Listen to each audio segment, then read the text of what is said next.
I don't think humans were made to have a planetary level awareness. It's too much for an individual person to hold, and I think it's also the responsibility that I see being put on the individual to sort out this mess is completely insane.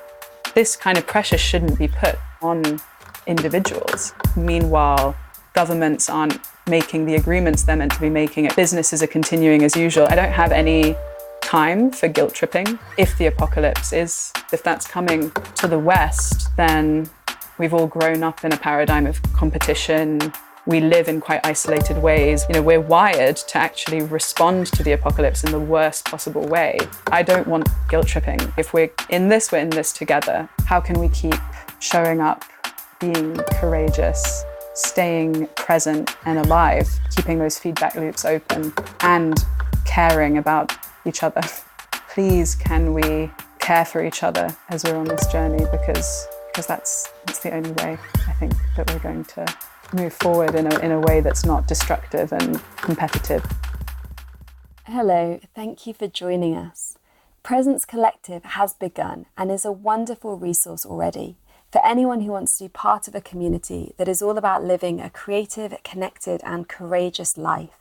You can be based from anywhere in the world, and each month we cover a different theme with stories, practices and tools that you can actually bring into your daily life, as well as video calls and an online group so you can be connected to others who share the same intention and therefore similar messy human aspects of living this way. This month is all about meditation, and next month we explore rituals for well-being. It's a membership network with monthly themes like mini online courses, and perfect for those of you who can't get to retreats and workshops. It starts at just £25 a month, but nobody is turned away for financial reasons. So if you want to know more, head to our website, www.thefutureisbeautiful.co, and click on courses. I want to say a huge thank you to Lorraine Cantrell, who has been working with us as our virtual assistant, sending out the newsletters, uploading to the website, sharing posts on social media and supporting us in general. She has been wonderful and we wish her well on her next adventures. We welcome to our team Nisha Prakash, who is based in Sydney, Australia, which makes our all-female team very international and diverse now. We have Lucy White writing our show notes from the rolling hills of Stroud, UK, Mary Chan sound editing from Victoria in Canada, and now Nisha supporting us with the publishing from Sydney, Australia.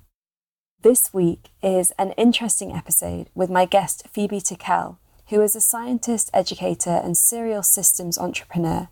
Phoebe started life in genetic network engineering and soon got fascinated by the potential of human networks and organisational patterns as an engine for change. The appetite for time-bound experiments, rapid learning, curiosity and rigour have remained with her since her academic career. She's co-founded 2 startups since the age of 22, offering consultancy, advisory and learning programs on the topics of the future of education and the future of food. Both combined a strong understanding of systems change and technology to provide holistic solutions for global problems. The question this episode seeks to answer is, how do we overcome paralysis in the face of complexity? We discuss the systems that we live in, edge walking and purpose in the context of the future we are creating. It's a beautiful conversation with many loops and a contagious curiosity, and it might just change the way that you look at a packet of crisps.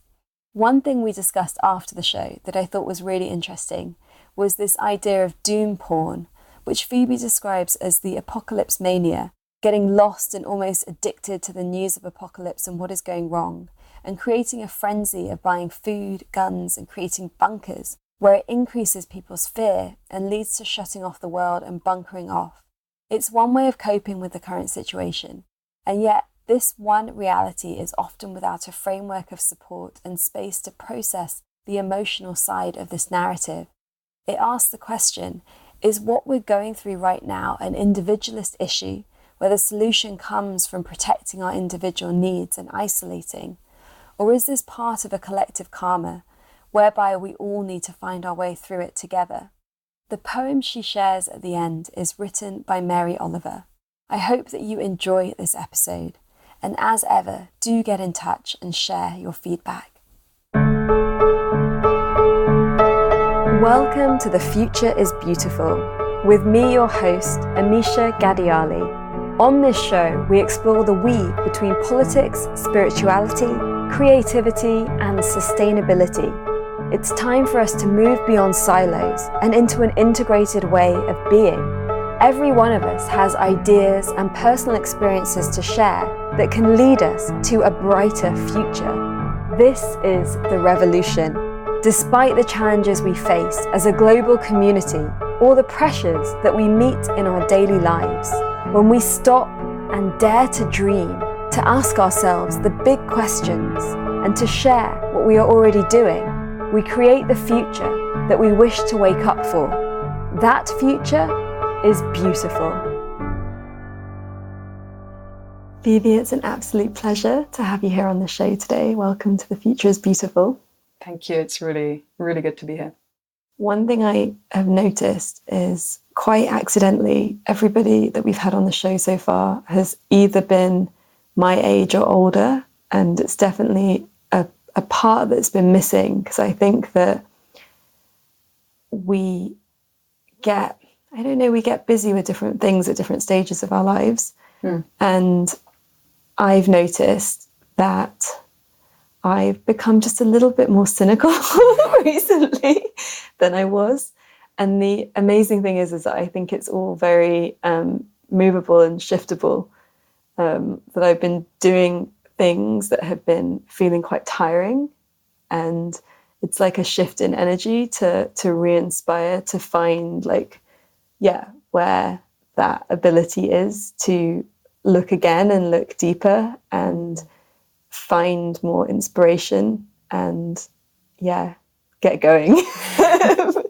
So it feels really amazing to be talking to you today. Because one thing that I've really been admiring, we don't really know each other very well, but just sort of through being connected on social media and seeing what you're up to, is it feels like there is just a huge energy that is like moving you and propelling you, and really incredible and infectious optimism, interest, capacity, those kind of things.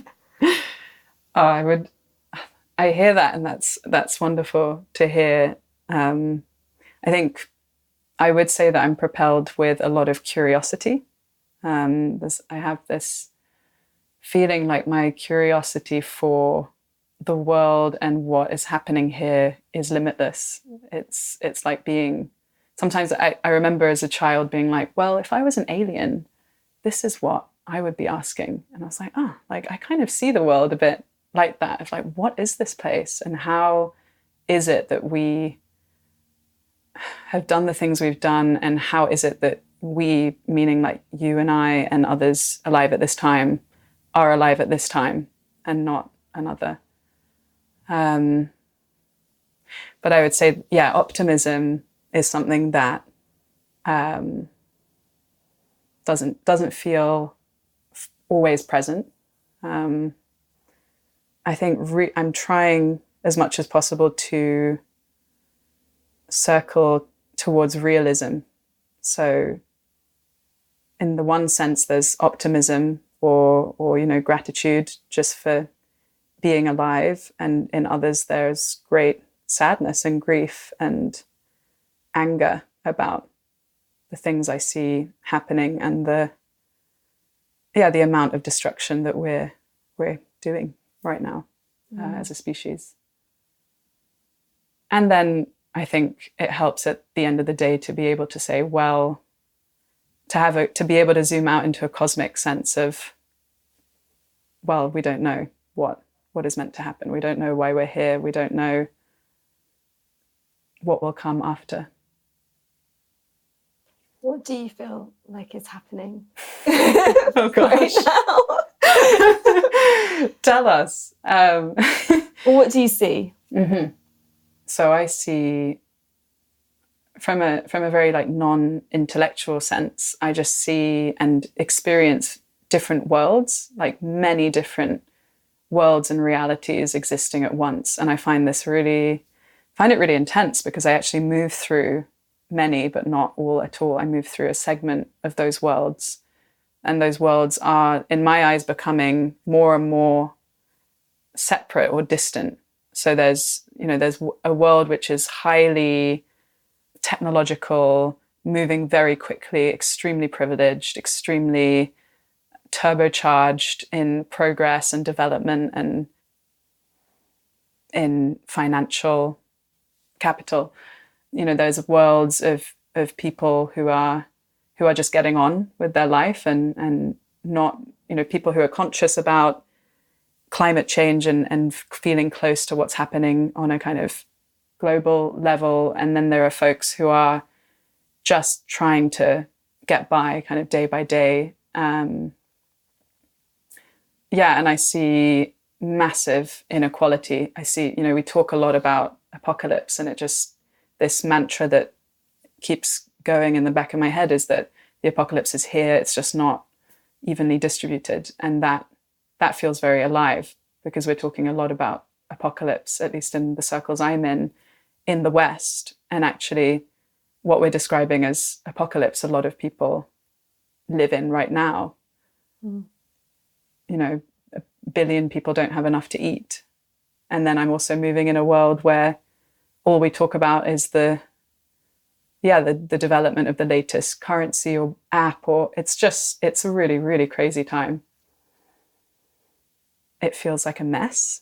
I would say that's the closest thing I have to describe it, is we're living in a mess, and I am interested to see what shakes out of it, how this is going to. It's very vague. I'm very aware that's a very vague description. No, it's really interesting, and it actually hits something that I've been thinking about a lot recently, which is being also in some of the worlds that you're in and some other ones, and kind of noticing how the world that you choose up to occupy, like who you surround yourself with and what you read and what you listen to, very much sort of determines your reality. Mm-hmm. And so many of us are in a very privileged place of kind of choosing that reality. And I find myself in a place where I'm choosing quite a few different ones, and then, getting a little bit confused because they're so different. Absolutely. And there's so many different potential outcomes and ways in which to orient oneself and focus kind of with both the inner work and the outer work. And then at the same time, just this really bold realization that any of us that have the time and the privilege to think about this stuff, talk about this stuff, listen to this podcast, are not the ones that are being the most affected by anything that we're talking about. And so when we talk about climate breakdown in the West and, particularly hot days or a flood here and there, it's happening. And then we realize what that actually means in other parts of the world, where the floods mean huge loss of life already, huge loss of homes already, without necessarily there being the resources for those ever to be rebuilt, with this growing number of climate refugees. And then this whole system that we've got, which is getting more borders around refugees in general. And it makes me feel really uncomfortable. But then at the same time, I feel like if we are in a place to be thinking about this, to be talking about it, to be raising awareness, to be looking for new ways of processing, of finding solutions, then of course, like, we do it, because otherwise the alternative is that we just watch more Netflix and we make more money and we talk more about new apps and we get kind of stuck in that kind of reality. And it's almost like one of those things, it's like a paralysis thing that happens somehow. And something that I particularly noticed in left-wing politics in the UK, where I've been the most sort of absorbed in it, is this kind of like sense of like, well, you're, you know, either you're breaking some values by being interested in something that's slightly outside of the box, or you're just being really privileged and putting your opinions on people that you don't know. And that there are all these kind of ways of sort of, I don't know, like stopping any kind of action or any kind of, even just inner action, like creating more turmoil about what to do with the feelings of grief, of sadness, of anger, and the desire to change the systems.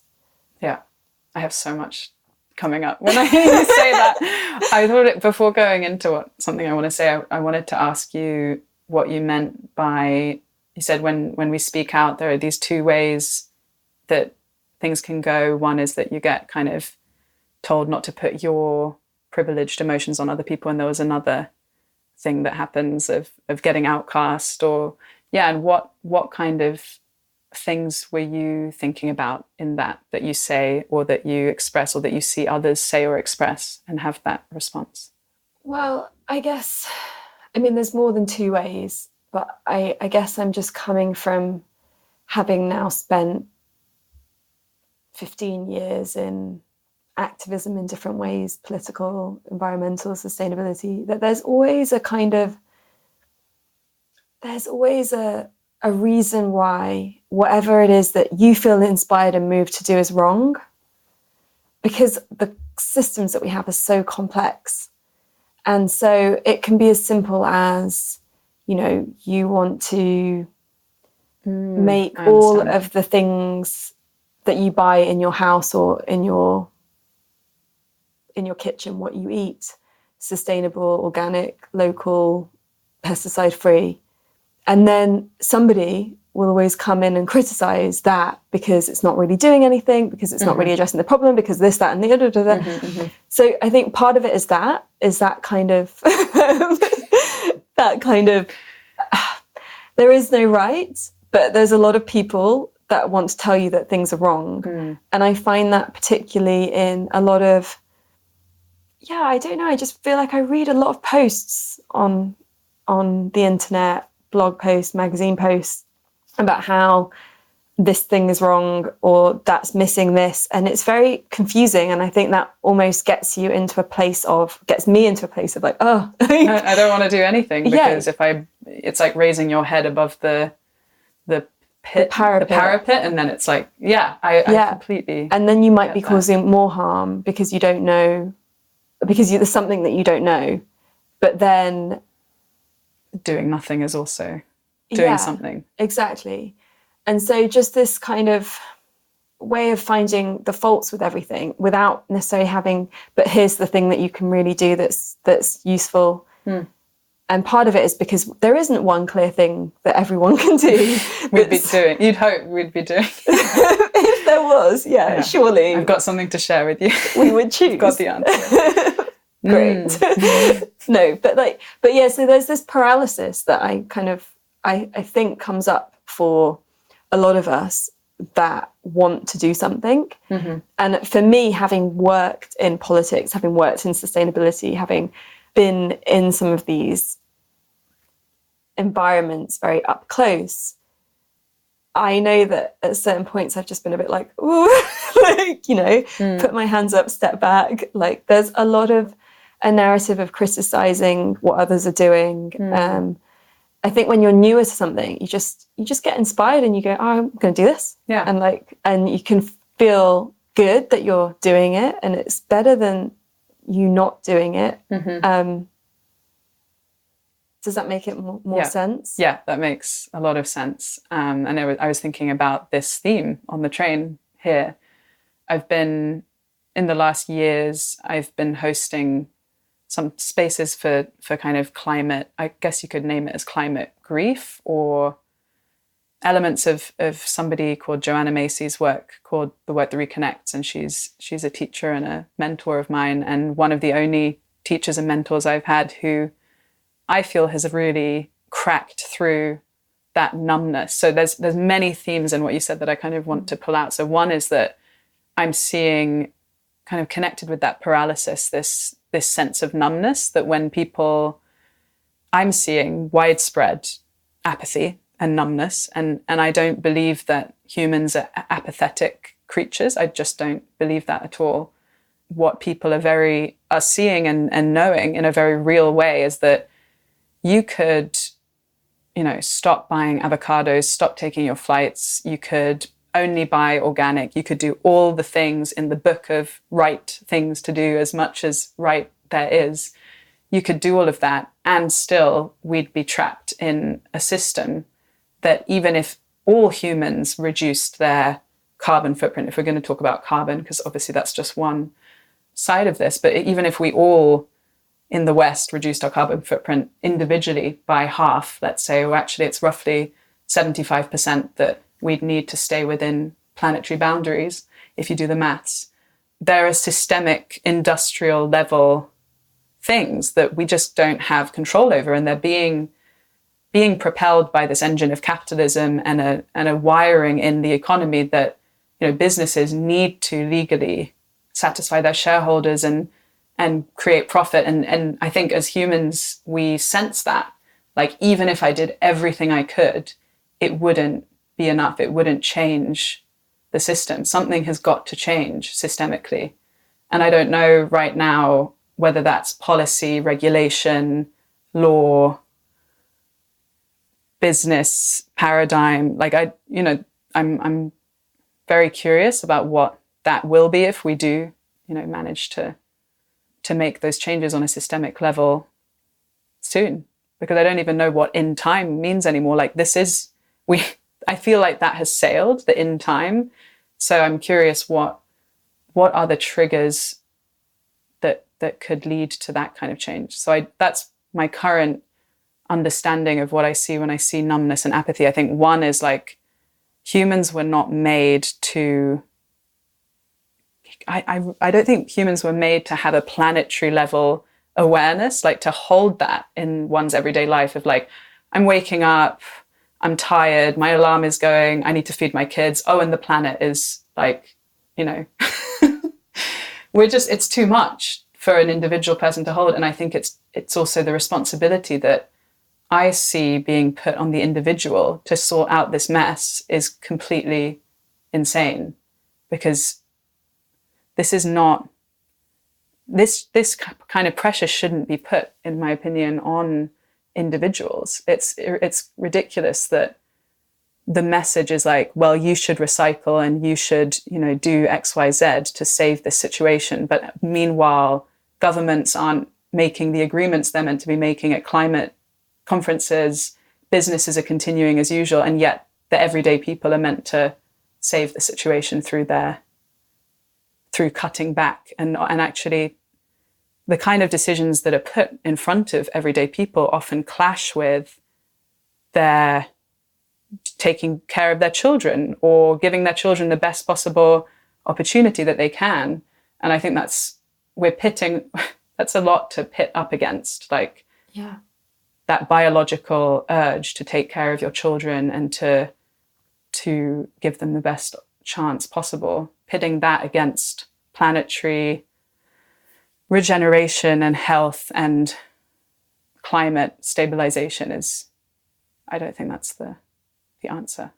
Yeah, I really agree with you. I feel like we can still do the best that we can, but without it being this really pressured, guilt-laden, shame-laden thing. Mm-hmm. But it's a deflection, and it's not an accidental deflection, I don't think.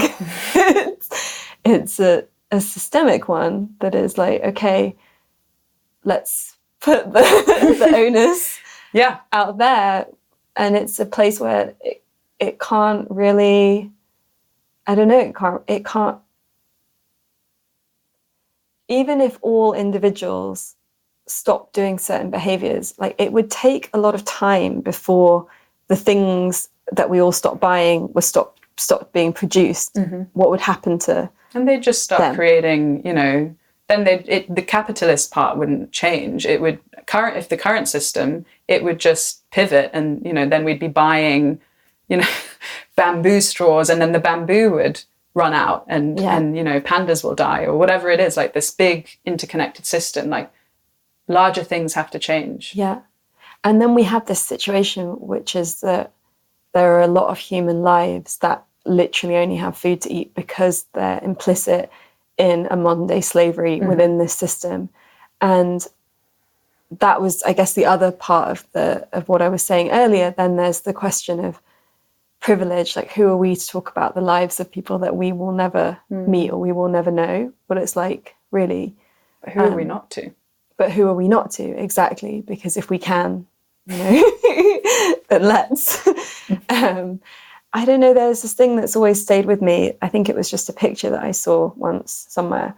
And it basically had like, half of the world enslaved in producing things that we don't need, for the other half of the world that are enslaved in a different system that feels much more free and is much more free, but it's still like a kind of an enslavement of, okay, I've got to go to work and I've got to do and pay this bill and get this and now my kids have seen this advert and I've got to get these trainers and it's like, and so most of us are on some kind of non-stop systematic way of living, which doesn't actually give much time for reflection, for feeling, or for feeling our feelings, and for feeling into our wisdom as well about how we could change things. And being just, as hippie as that sounds, like just the time for just being. I had this dream about 2 years ago, maybe two, I don't know. Some years ago, I had a dream where in the dream, like the government, whatever that is, like the UN, the international whatever, basically put out a kind of told everyone that we were going to undergo a 50-year pause. And it was called the 50-year pause. And there was like hashtags of like 50-year pause, 50-year pause, like, are you on the pause? I'm on the pause. And it was crazy. It was one of those dreams that's like just before waking up. So I think, I was a little awake as well. And then I continued and, in the waking day to like really think about that, of like, what would that look like if we just paused everything not essential? Like, what would keep going? Okay, obviously hospitals, we'd need doctors, we'd need maybe some pharmaceutical factories to keep creating the medicines that, people rely on. We'd need food. But, what if all the businesses, consultancies, trainer factories, what if it all just stopped for 50 years and we had the time to think about what are we doing and what would happen in that? And I riffed off this for some time because it feels like something that radical. There's an attraction to something so radical and so black and white, because it's like, let's just stop and actually face what we're doing and what we're creating.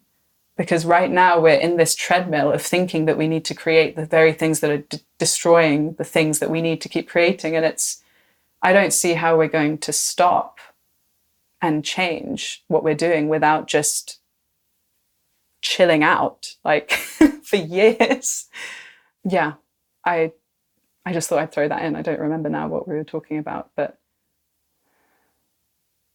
yeah, I think we need to pause. And I think maybe that, in terms of like fractal theory and, the micro and the macro, maybe that means all of us need to pause more and just pause. And I don't mean that like pause and think about whether you should take that flight to Costa Rica. I don't have any time for guilt tripping when I think about, what we started with of like the apocalypse being unevenly distributed. And if the apocalypse is, inverted commas, apocalypse, if that's coming to the West, then I think we in the West we've all grown up in a paradigm of competition. We live in quite isolated ways. We're not, we're wired to actually respond to the apocalypse in the worst possible way. And so I think our work on a kind of individual level, I don't want guilt tripping. I don't want that dynamic. Like if we're in this together. And if somebody's, taking a flight to Costa Rica, yes, it can seem, maybe that triggers a lot of anger and fear and anger and a feeling of frustration in people who are like, the planet is dying, like, can't you see this? But I just don't think that that's the way we're going to pull through this. I'm working with someone called Nora Bateson, who is a close friend and a mentor and an incredible thinker, systems thinker. We're working on something called People Need People. It's still very unformed, but it's around this sense of like, actually, we're going to need each other and we're going to need to support each other and care for one another in a very big way. It's beautiful. I look forward to seeing how that develops. I've also just launched a platform, an online community called Presence Collective, because I've been thinking so much about just this notion of privilege, like to go to these amazing workshops, to go on these retreats, to find out like what books to read or how to process certain emotions. It's already something that means you have to have a lot to be able to do that. And so I wanted to create something that means that people don't have to give up a lot of time or money or energy, and that there's a sense of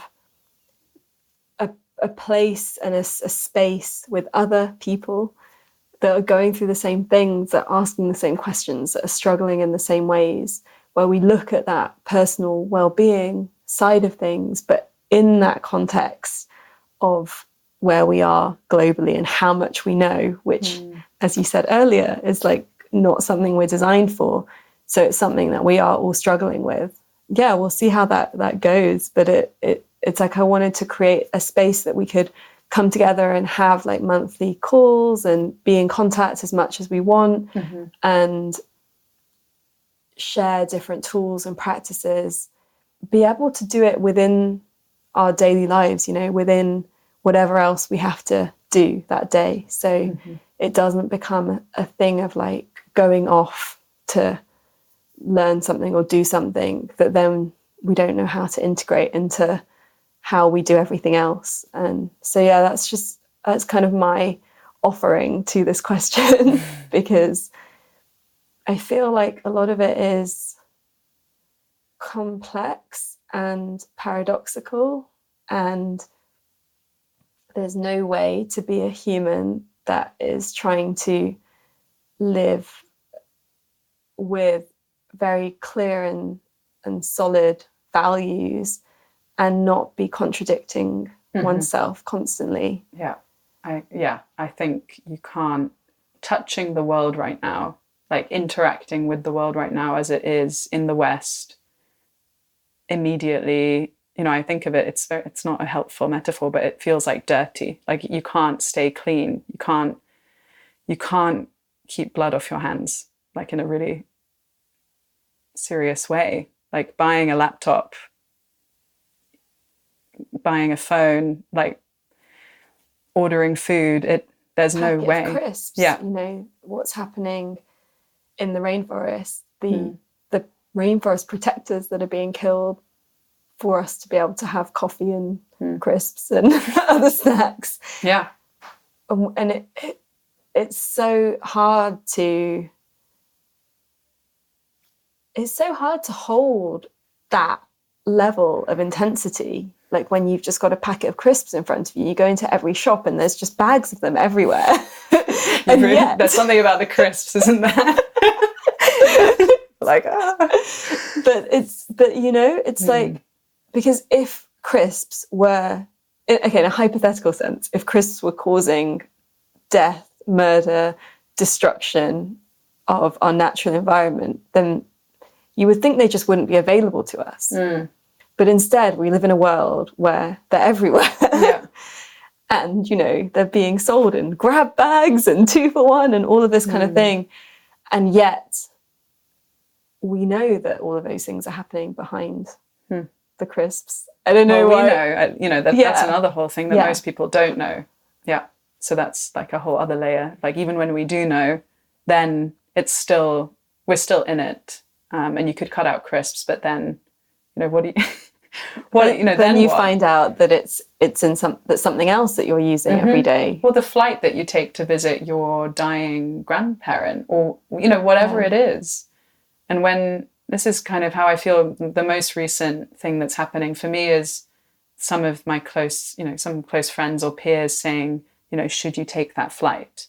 And it's like, well, should you eat those crisps? Should you have an iPhone? Like, where does it stop? Like, flights are getting all the attention because they're quite obvious, and maybe also they're connected very closely with privilege. Like, if you have money, you can fly. But I completely agree with you. It's systemic. It's endemic. It's everywhere. And it's also, with flights, it's often the people that have taken the flights and have seen things that are able to say, this is what's happening. Mm-hmm. And we wouldn't know. Mm-hmm. Yeah, I don't know. I feel like we all have different roles to play. It's not always clear what they are. I'm still working out mine. But and we have roles to give up. We have roles to stop being and feeling like we need to keep being. If that makes sense. Maybe not. Should I explain this more?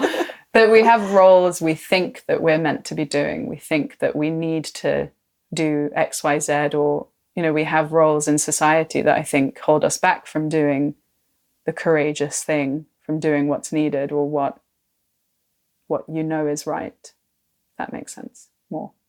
Yeah, absolutely. And, you sharing about your dream earlier, you said at the beginning that you were going to offer the solution today, and maybe that was it. And actually, I'm really interested in this place where we just develop stronger relationships with ourselves, with our own wisdom, with our dreams, all of these ways that we receive some sense of direction for ourselves that isn't externally dictated to us.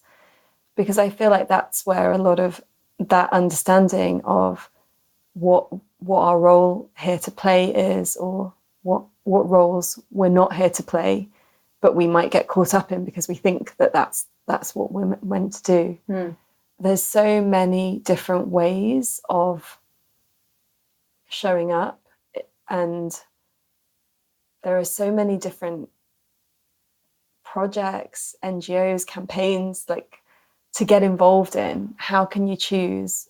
And I think the only way that you can choose how you spend your time in that way, how you contribute, is to know yourself better. But then you need time to know yourself. And I guess this connects with your work and the work you're talking about, like retreats. And so I have this voice in my ear from a mutual friend that we both know, where they are constantly urging me not to just do what I feel is right or what I feel I should, because I need to look at the numbers and actually work out in terms of impact, where am I most useful?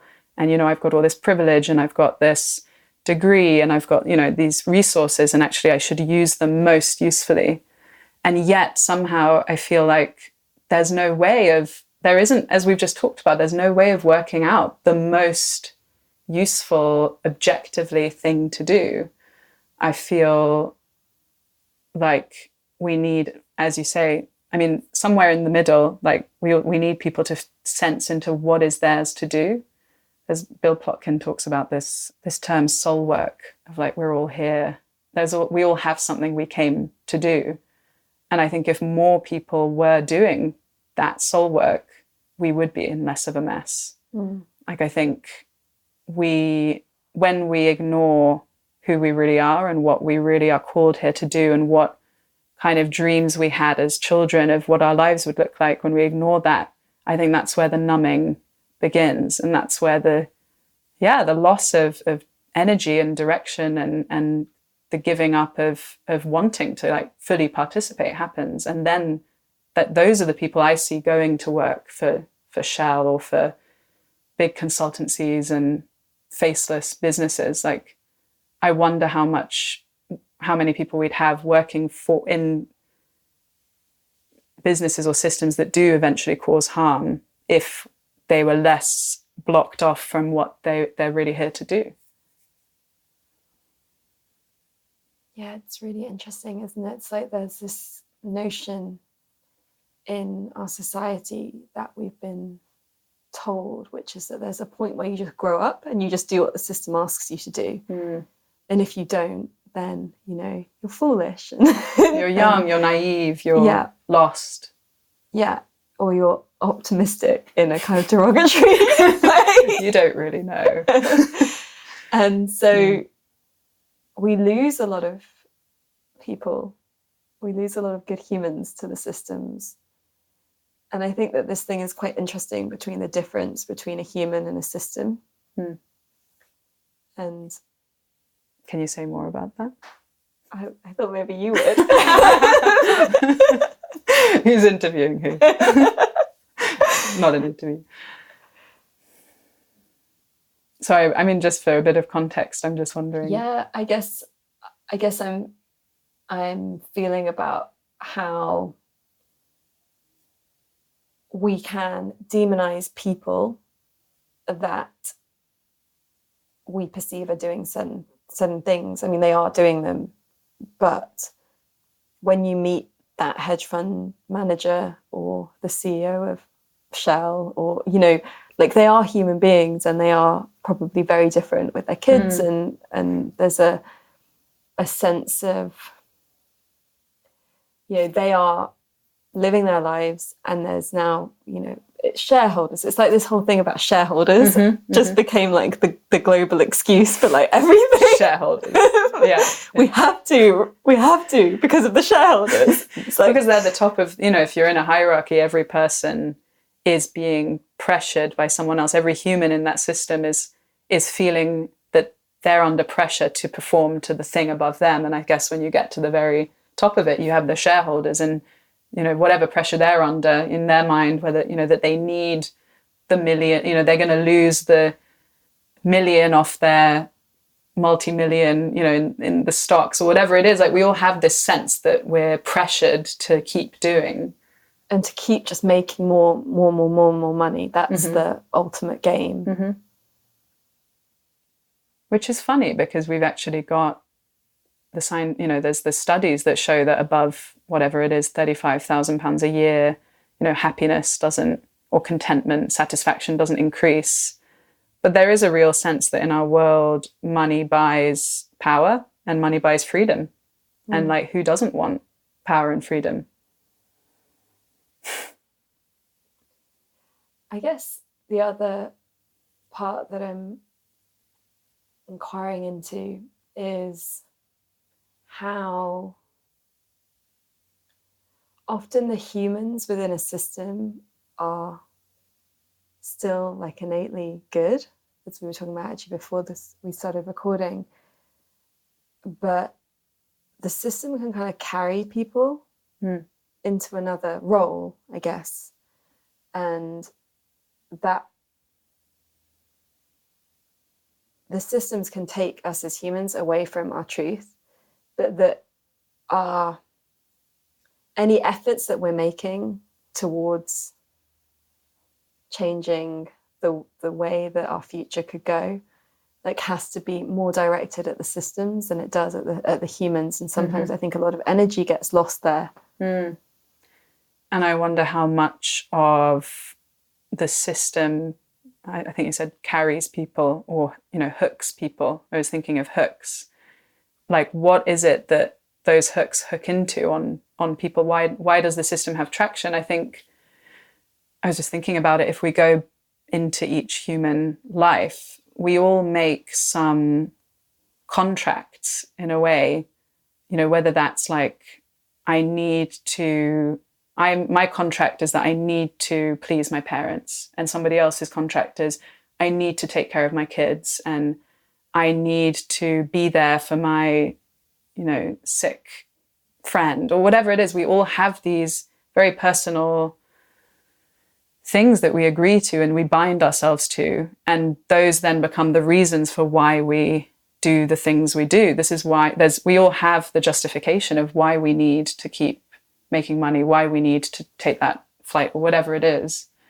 And there are different spiritual traditions and religions that put different emphases on, whether it's like you should free yourself, especially in Buddhism, there's this whole thing of non-attachment even with family. Like you're just told the idea is really to even let go of your familial attachments, because that can also keep you trapped.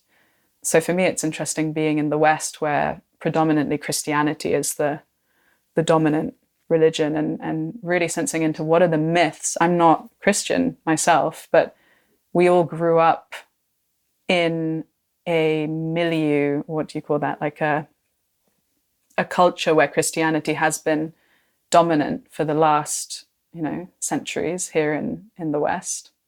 And, it's really, this is we're really like pivoting here. I'm aware that it's a very new theme, but I have been curiously noticing what are those myths that come from Christianity, which I'm swimming in. Like, for example, that this idea of an apocalypse, that the end of the world is coming anyway. So, I mean, if we were to believe that, we'd make much less effort in trying to change it. If we believed that God has, there's an apocalypse and a big review of who's done good and who's done bad. And so actually all that matters is that you do enough good in your own life, and so that you can move on to the next world, which is actually far better and like heavenly than this one. So that's just I'm interested in that right now. That's part of my inquiry, is what are these myths that we're swimming in that we don't even notice we're swimming in? Yeah, it's so interesting, because it's like when you say that, I almost see, like, you see a person, you see the story that they're telling themselves. I need to provide for my children, and that becomes the excuse for everything. And then, like, underneath that, there's an unconscious myth, like, I need to prove that I'm good enough for my father, or whatever it is. You keep going down, like the turtles and under turtles, or what's that saying? And then, of course, in that is the myths that have come from Christianity, which is, I need to go to heaven. I need to make it. Yeah. Yeah, we're all motivated by so many silent stories. And then, like you said, those different stories make us open to all kinds of hooks. Yeah. Yeah, and this idea also from Christianity of good and evil, and like, this dualism of like being pure and everything else around purity and goodness. I'm curious, I have a feeling you're tapped into other spiritual traditions which might hold alternative myths. I'm just curious if anything comes up for you. Yeah, I feel like a lot of religion has become dual in its nature. So even something like Hinduism, there is this sense as it's lived that it is still about being good or bad. And, if you are born into a certain karma, then that's because of something bad. And I think about it very differently. I think that our karma is not a punishment. I think that's seen in a Christian lens. I think karma is often, not understood properly. Yeah, absolutely. Like, I think it's often understood as this thing of what goes around comes around, meaning that I hit your leg now and someone will hit my elbow later. I will hit you back. Or maybe someone else will. Yeah, but, know, an eye for an eye, a tooth for a tooth, and all of that.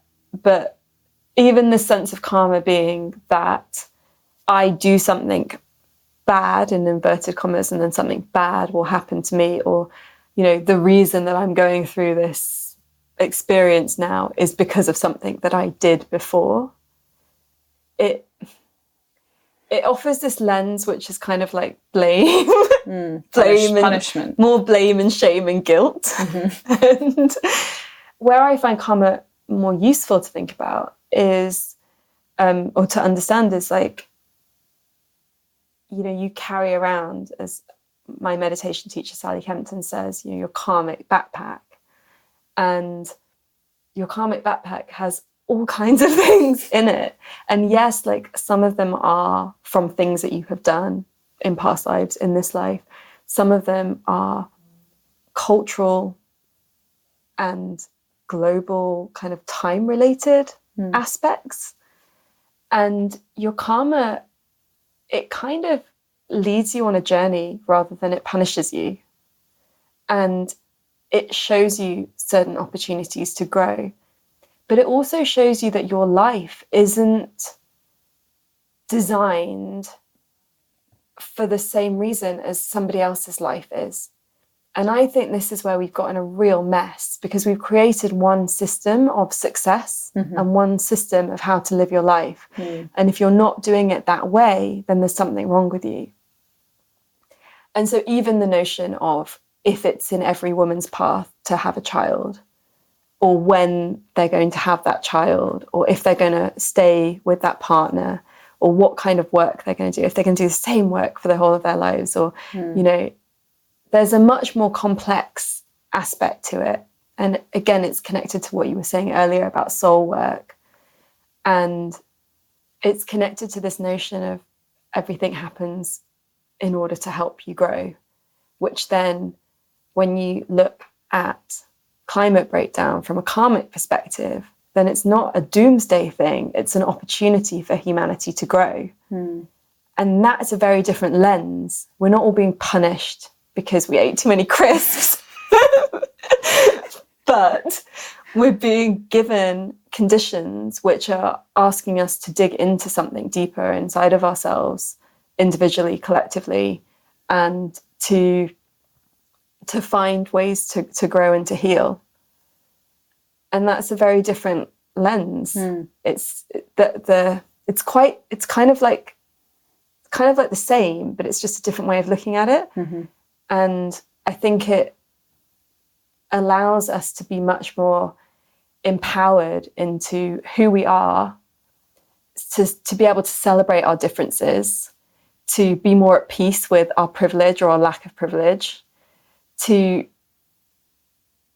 be more courageous with our struggles. And to see them as part of a journey. And a journey that, like, not only do I or you as an individual need to go on, but collectively we all need to go on these journeys effectively to find the collective journey that humanity needs to go on. And it kind of involves all of us playing. And again, it's just a big removal of the shame and the blame and the guilt. Which I think are just unhelpful. I think they're unhelpful emotions in terms of, if you are privileged, if you've been born with privilege, that's not going to change. And you feeling guilty and ashamed of it is, I mean, this is quite naive, but I would just say, like, it's kind of a waste. Like, what help is that going to be? And isn't that more likely to lead you to just not do anything with that privilege? If you're feeling ashamed of it, you're not going to use it to do good things in the world. I don't know I'm curious to hear if there's a blind spot there, but it feels very true to me that actually in what you're saying, there's also another aspect of liberation, in that if other people are suffering, instead of seeing that as like, oh, I need to help them and tether myself to them, you know, even in our personal lives, like even with parents or siblings, like you can see that as part of their journey and you can be there for them, you can support them. But feeling kind of guilt and misery over the pain of someone else, I mean, there's a real like knife edge here, because at the same time, I do believe in the power of like empathy and actually having deep empathy for each other. But there's something else where we get kind of tied down to feelings of like, we should look after this, or we should do this, and I should feel guilty, or I don't know if I'm explaining that clearly enough. Yeah, I think it's quite hard to talk about because it's quite nuanced, but it's like the same action can be done from a different place. So I can take care of you when you're ill out of empathy, care, love, sadness, because I'm sad that you're ill. And that can feel very clean. Or I could take care of you when you're ill out of shame that I'm not ill, guilt that I'm not ill, a feeling that I should take care of you, and I'm going to take care of you very differently. It might look the same, but you'll feel it. And you'll feel it. And I'll feel it. Very differently. And so I think it's the same when we're talking about what's happening in humanity on a more global scale. And when we're seeing the casualties, we're seeing whose lives are being affected more than ours, but we're also seeing that our lives are being affected. And I think that the more we can get rid of the shame and the guilt, then the more of the love that we have, and even the sadness and the anger, which are good motivators. And we can just come at it from a cleaner place. But it's like we've got to get rid of those stories that we shouldn't, or we don't deserve to, or we can't, or we're going to get it wrong. And those emotions and those stories, I feel like, to loop back, are intimately tied with those loops that we get hooked in. There's something about that if you're coming from a place of sadness, care, and decided responsibility, it's very different to guilt, shame, like a dragging. And like I think that feeling of like drag is what drags people into doing things within the system that actually don't feel right to them, given what they know about what's happening in the world. All those feelings are the ones that might stop or numb somebody out from helping or getting involved. Yeah, I just thought of within the work that reconnects, which are this is kind of some of my soul work, which sits a bit, somehow in my mind it sits a bit separate or outside of the work I do, also from a place of passion and inspiration for, there's like work that I do every day, and then there's this work, the work that reconnects, and hosting people in these spaces with their grief and sadness. And so within that work, we talk about the kind of tantric side of emotions like sadness. And so there's sadness, anger, fear, and emptiness. And these are emotions that usually in our society are not, we're not welcome to express those. Like there's not collective grieving. That doesn't really happen here in the West. They scare people generally, these kind of emotions. Yeah, exactly.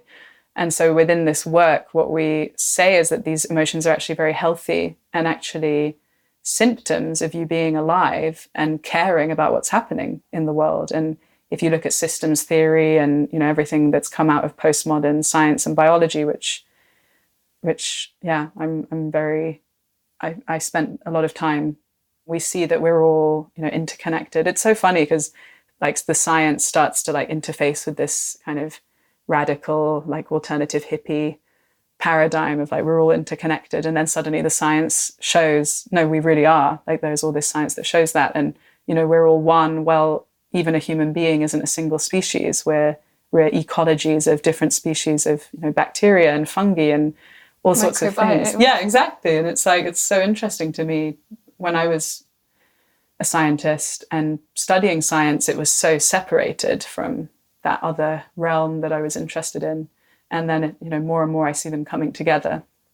And that was all to loop back.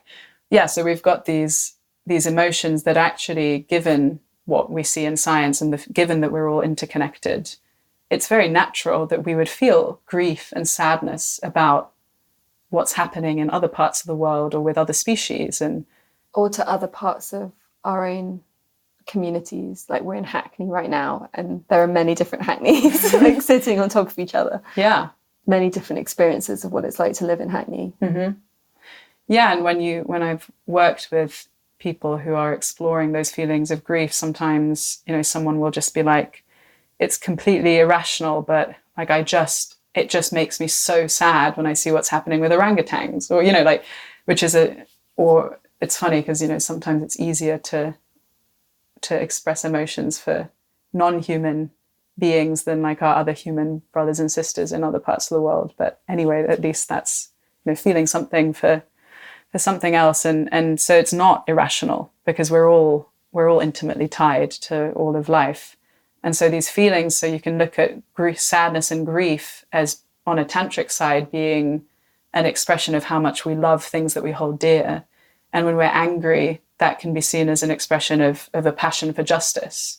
The same with fear, it can be seen as making space for courage. Like actually, when we do things that are courageous, we're often very, very afraid at the same time. And then with the emptiness, that can be seen as making a space for something new to emerge. And I found those really, really helpful in my life. Like when I've been feeling empty, just having a trust that that feeling of emptiness and lostness can actually be exactly what is needed for something new to emerge. And so getting more intimate with those very real emotions that we often shove to one side and are afraid of interacting with, I think that's how we become unblocked in this numbness and can then actually start acting in whatever way feels right. And that acting might even just be doing what we're doing, but without the shame, the blame, the guilt, like aspects of it. Yeah. Because often it's not the sadness or the anger that's the problem. Like if it's never is the sadness and the anger, it's what else we put on top of it. So if we feel guilty and ashamed for being sad, then we're kind of losing the purity of what the sadness is giving us. And the gifts of being able to learn from that. I think in Buddhism they talk about the two arrows, like first there's the arrow of feeling something, and then there's the second arrow of feeling ashamed or guilty or self-loathing over that. So it's like, why do we shoot ourselves with a second arrow? Yeah. We can put it like that. It's very simple, isn't it? It's like maybe just attend to that first arrow. And then you think how many arrows we're then shooting at ourselves and each other that are unnecessary. Yeah. Instead of helping each other take them out. Yeah. It's so funny when we talk about these things, they can become so clear and easy, but obviously in practice it's not this easy. What's interesting too is like we are living in a time where previously we had these very strong stories and religions, and there were teachers and gurus, and there's problems with that as well. But right now it feels like that we've really left a lot of that behind, and we're in a time where the story space is up for grabs. And I feel like the things that are taking, and the people who are taking that, the story are, the story of consumption, the story of progress, the story of, capitalism, whatever those stories are. Whereas previously there were these ancient mythical religious stories which guided us, which have, as a scientist, for a long time, I rejected anything to do with religion.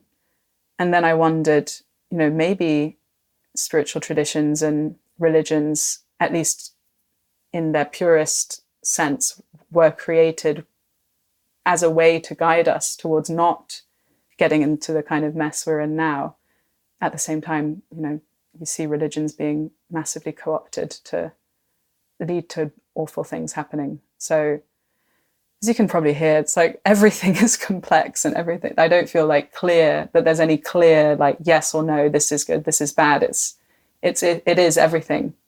We're messy, aren't we, as humans and as systems? And it's that thing you were saying earlier about like if you could just work it out by the numbers and skills and okay, where do I put my energy? I mean, if there was a website where I could just go and tap in everything and it would tell me what to do, then sure, I'd be up for like seeing, and maybe it would magically resonate with what my soul was calling for. Maybe it wouldn't. We won't know until we But there's the effective altruists. Have you heard of them? It's a big movement of people who look at exactly career choices in that way. Might be interesting to to interview one of them. And they have this, I think that's a website called like 80,000 hours. So we've got 80,000 hours in our life for work.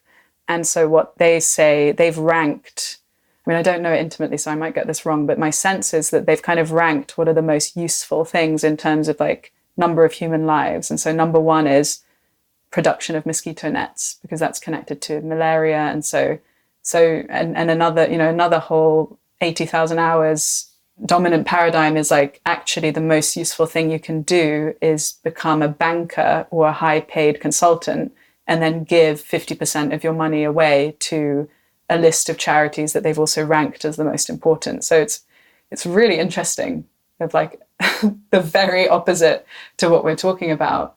And maybe there's truth in that too. Maybe the most useful thing we could do is to go and make as much money as we can. Although I struggle with that because it's directly fueling the engine that's creating all the destruction that we're talking about. So, and it's just very hard to do that and remain intact, like with all of your values intact. Remain intact as a human. Well, I mean, I can only talk about the friends that I had that said that they were going off to do that, and they haven't yet made the switch. Away 50%. Yeah. Because they're just really busy and overwhelmed and like in that, and they've got to, and I had that experience working in politics in my sort of early mid-20s, and I just looked around one day and I looked at everyone that was like 5 years older than me and 10 years older than me, and I just saw where they were at, and I was like, do you know what? I'm way too sensitive to like survive this environment, like without giving up a lot of what I care about and then forgetting about it. I made the decision to step out. That was right for me in some ways. And some ways I'm like, oh, I don't know, was that right? I don't know. But I would regularly have people tell me in the Westminster pubs, like, the problem with you is that you just care too much about people. And I'd be like, and this is a problem in politics. Like, why? Wow. And so I was like, okay, this is not a good place for that, because, yeah, I know myself, and I know that as humans, we are extremely affected by our environment. We're extremely affected by the people that we spend the most time with. So you and I were already talking about how we feel different in different parts of the world and different cities, just without even anything. Like you just feel different in a different environment. But then also that you become most like the 5 people that you talk to the most, which makes sense. So then if your whole life is in your busy job, and then you times that by 10, 15, 20, 30, 40 years, then it's very hard to keep that little bit of motivation that you had years before. Yeah, and just the way you think. Like, I think that's one of the most precious, most precious is some, like, preserving some kind of sovereignty on my mind and on my being. And that's been a factor in deciding not to, earlier on, deciding not to go into banking and consultancy, as well as many other things. That sense of, who will I be in 15 years if I do this? Who will I not be? But the beautiful thing about humans as well is that we have neuroplasticity. Yeah, I was thinking that. we're very easily changeable again. So even now, it's like we are sat in these systems, but if they just change like that, everyone will be like, all right. So yeah, and by no means, for anyone listening, I don't mean at all. I totally agree with you. It's just that I didn't trust myself fully. Like, would I leave? Like, what would make me leave? But I'm not saying at all, I would become a human that is then unable to think in different ways. I just think it becomes harder and harder, especially, if you choose to have kids. I notice how much that changes the people around me in being able to make decisions. Like we talked about before, those hooks and drags, which are very real and righteous, like not anything wrong with that. Hello, this is Amisha. We are just taking a little break from the conversation here.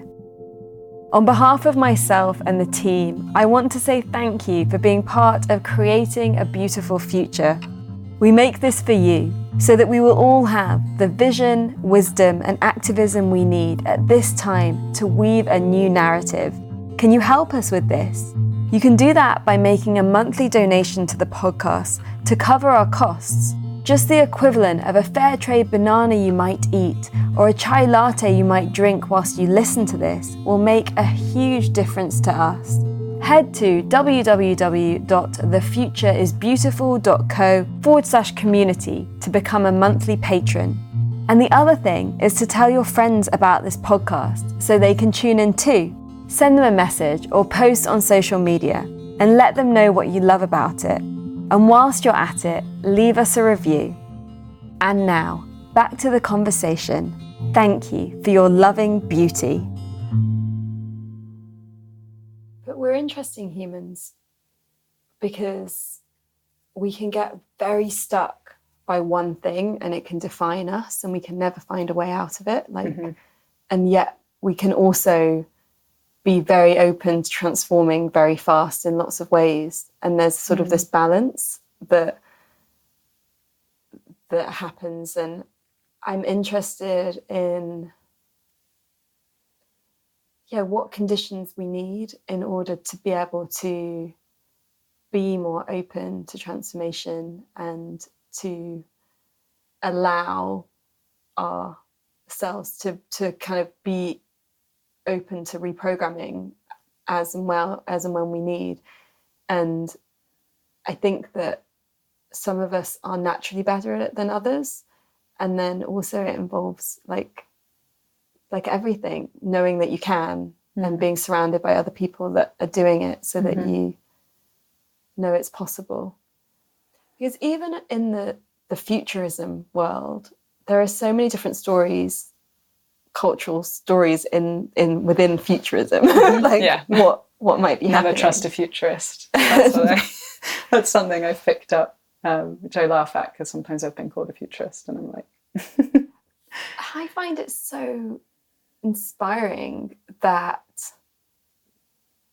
there are very smart people alive right now that believe that this is the most exciting time to be alive, and there is this solution and this and this, and we've got this and this is happening and this is already exciting. And I think for me, one kind of area that sticks out to me is kind of Mind Valley and the stuff that they're doing and the language in which they speak and what they're pulling together. I'm really inspired by that. It's funny you mentioned Mind Valley. I just almost went to work for them like 4 years ago.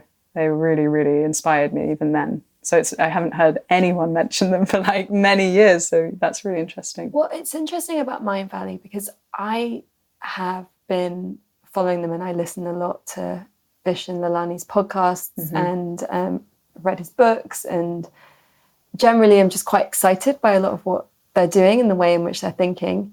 But I've mentioned Mind Valley to quite a lot of people in the UK, even people that I thought would just definitely know and they don't know. Again, it's just a kind of what somehow, like, I don't know how that got through to me, but it did. And then I found it and I was like, oh, this is really great. And it's a really nice counter to a lot of the other narrative that I find myself in, that we are in a lot in this podcast, The Future is Beautiful, which is the climate breakdown kind of being the focus of where we are and what's possible because of it. And it's quite a doom-oriented narrative.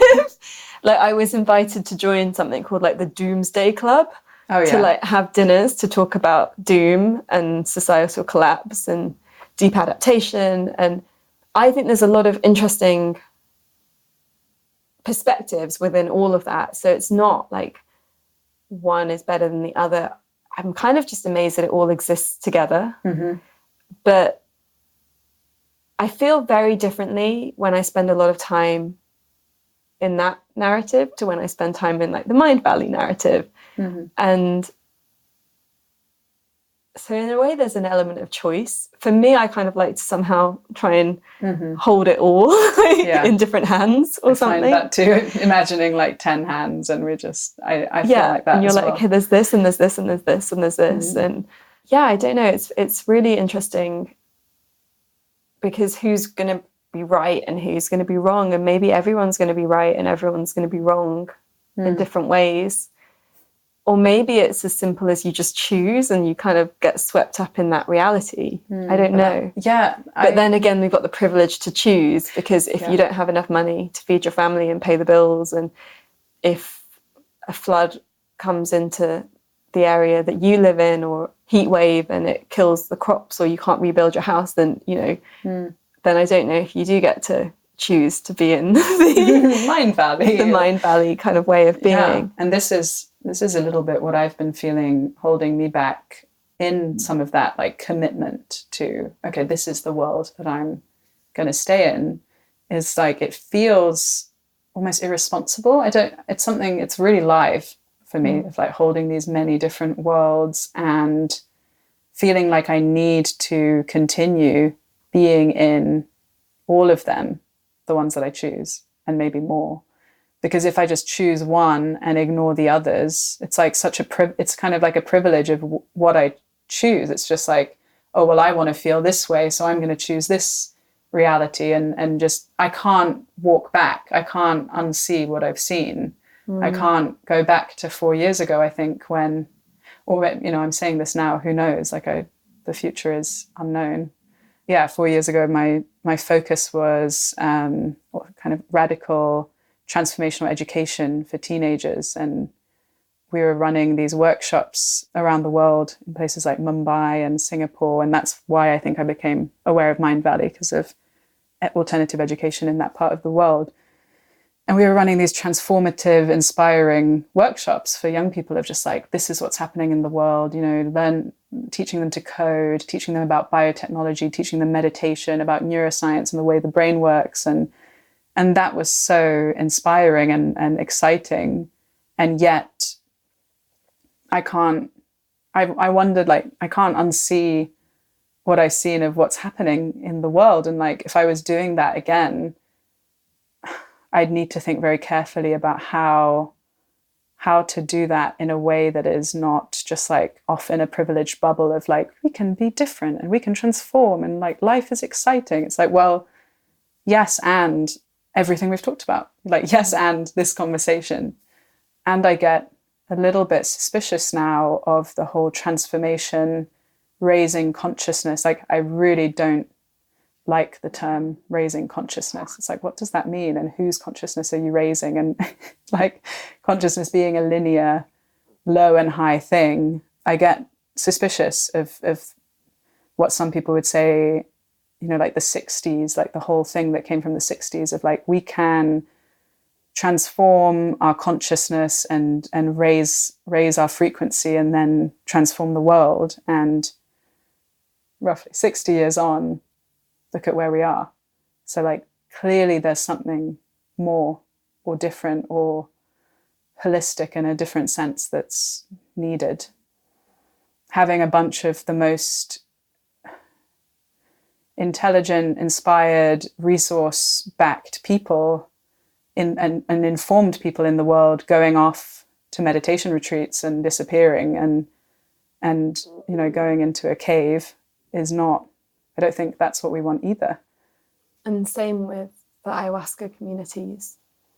I feel like there's a lot of amazing people that would be much more involved in many interesting things, but their focus has gone into those journeys. Although I think Extinction Rebellion has done a great job of bringing people together that have been until now in different areas. And then, of course, there's a lot of people criticising what Extinction Rebellion isn't doing and where it could be better and how it's making more of a mess of certain things, and like what we were talking about at the beginning. Yeah. And I'm I don't have anything against. It's so funny. We're so many loops in this conversation that we can refer back to, like, you know, if that's the soul work of someone to go and do ayahuasca retreats, who am I to say your talent is lost? And can we please, also referring back to the unblocking of emotions, can we please be in touch with our emotions around what's happening in the world when we choose what we do? I think I'd like to see more of that. Yeah, I agree. I feel like in many ways I got a bit swallowed up into some spiritual worlds. And I mean, it's great. I learned a lot. But what I'm really interested in now is the day-to-day, like just how the showing up day-to-day. And yeah. Like karma yoga. Yeah, I mean, yeah, sacred activism, whatever you want to call it, the twin trail, all of these things.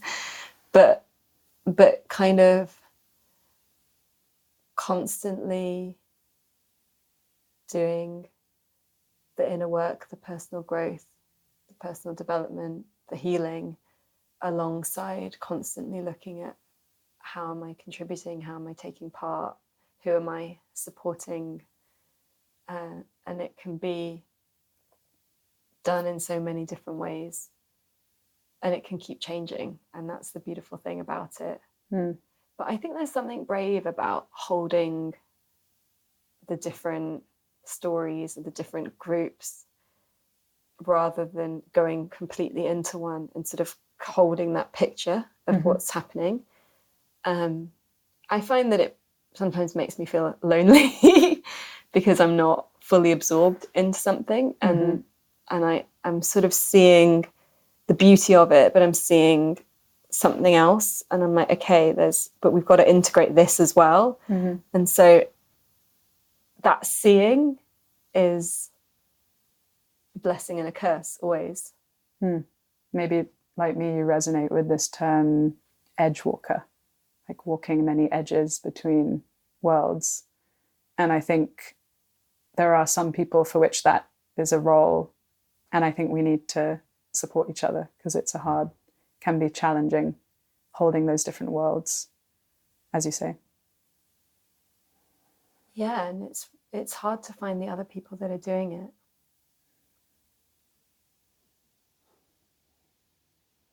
Just in case you wanted to set up a club or something. Maybe we should set up a club. Maybe, yeah. Well, I think we've both got some spare time. Not many projects going on. So. Lots of spare time. Maybe just a WhatsApp group would, maybe totally. there are simple ways. Like what you talked about in your Presence Collective. That sounds really interesting, of how to make these things easier to, like, actually easy to add on, not like another project. Yeah. Yeah. We can definitely set up a WhatsApp group. So if any of you identify with what we're saying, get in touch. We'll add you to the group. Yeah. Which will start right after this interview. New project, Edgewalkers. Sounds very interesting. I think what you just said as a kind of maybe final topic is like, what does it look like to be brave or courageous today? I think I'm holding that as something I'm taking away from this conversation, is like, we don't know what the right answer is. We don't know what's going to happen. Anyone who's trying to sell you the story of the future, it's just selling you one version, it's one story. It's infinitely complex reality.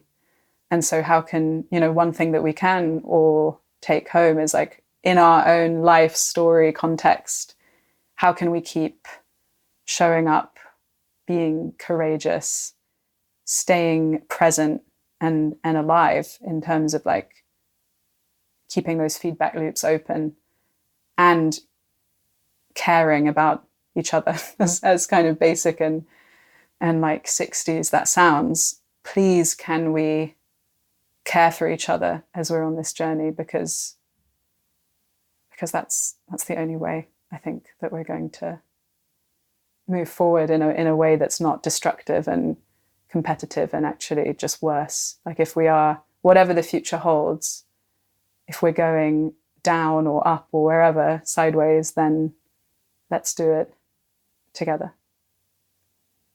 Beautiful. Thank you so much, Phoebe. It's been really wonderful to talk to you. Thank you. It's been a long time coming. I'm really glad. And your website is phoebetickell.com, right? If people want to get in touch. It's funny. It's Phoebe Tickell, but I love it. How many people say Tickell?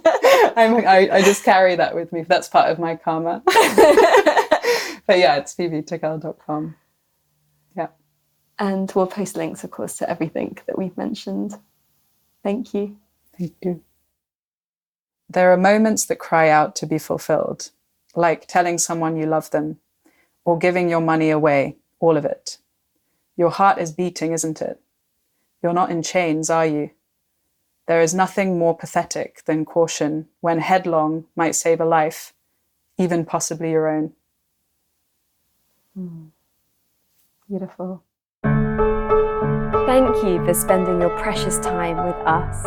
As always, you can find links to everything we mentioned in this episode, download our book, and discover so much more over on the blog.